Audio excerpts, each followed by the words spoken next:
ಏತಕೋ ಅರಿಯದು ಬೆಳೆದಿದೆ ಮನದಲ್ಲಿ ಸಿಹಿಯನ್ನು ತಿನ್ನುವ ವ್ಯಾಮೋಹ. ಹಬ್ಬದ ಘಮಘಮ ಹೋಳಿಗೆ ಮೆದ್ದೆನು ಮರೆಯುತ್ತ ನನ್ನಯ ಮಧುಮೇಹ. ರುಚಿಯನ್ನು ನೋಡಿರಿ ಸಾಕದು ಎನ್ನುವ ಮಡದಿಯ ಎಂದಿನ ಹಿತವಾಕ್ಯ.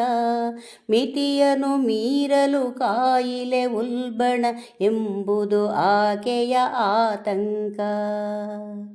ಏತಕೋ ಅರಿಯದು ಬೆಳೆದಿದೆ ಮನದಲ್ಲಿ ಸಿಹಿಯನ್ನು ತಿನ್ನುವ ವ್ಯಾಮೋಹ.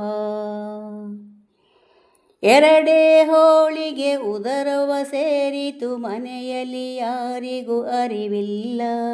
ಜೊತೆಯಲ್ಲಿ ಬಂದಿತು ನನ್ನಯ ಇಷ್ಟದ ಪಾಯಿಸವಿದ್ದುದು ನೆನಪಿಲ್ಲ. ಏತಕೋ ಅರಿಯದು ಬೆಳೆದಿದೆ ಮನದಲ್ಲಿ ಸಿಹಿಯನ್ನು ತಿನ್ನುವ ವ್ಯಾಮೋಹ. ಪಾಯಸ ಬಯಸದ ತರದಲ್ಲಿ ಮುಖವನ್ನು ಮಾಡಿದೆ ಎಲ್ಲರ ಎದುರಲ್ಲಿ. ಎಲ್ಲರ ಕಣ್ಣನ್ನು ತಪ್ಪಿಸಿ ಪಾಯಸ ಸವಿಯುವ ಯೋಜನೆ ಮನದಲ್ಲಿ. ಏತಕೋ ಅರಿಯದು ಬೆಳೆದಿದೆ ಮನದಲ್ಲಿ ಸಿಹಿಯನ್ನು ತಿನ್ನುವ ವ್ಯಾಮೋಹ. ಹಬ್ಬದ ಘಮಘಮ ಹೋಳಿಗೆ ಮೆದ್ದೆನು ಮರೆಯುತ್ತ ನನ್ನಯ ಮಧುಮೇಹ. ಮರೆಯುತ್ತ ನನ್ನಯ ಮಧುಮೇಹ.